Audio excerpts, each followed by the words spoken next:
One listening section, consisting of 6 to 9 audio selections, each of which is 3 to 5 minutes long. Each selection will be either an academic lecture or a casual conversation. After each selection, there will be 5 or 6 multiple choice questions about the content of the lecture or conversation. You will have 60 to 90 minutes to complete the entire section. One speaking section, consisting of 6 speaking tasks. Most speaking tasks will also require some listening and some reading.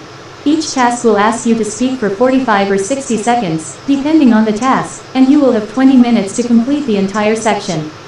One writing section, consisting of 2 writing assignments. The writing section, like the speaking section, also requires listening and reading. You will have 50 minutes to complete the entire section. Which test should you take?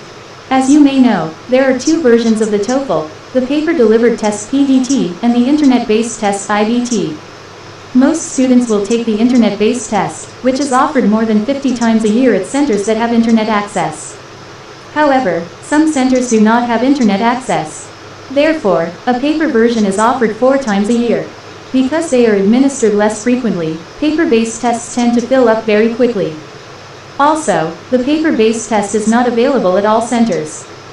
Internet-based tests have many more spots available and are a more complete assessment of your level of English. Because the internet-based test assesses all 4 areas of communication, it is the preferred test at most universities. Therefore, we strongly recommend that you take the internet-based test. If you are interested in finding out more about the paper-delivered test, visit the ETS website at www.ets.org TOEFL and click on the TOEFL PDT test link.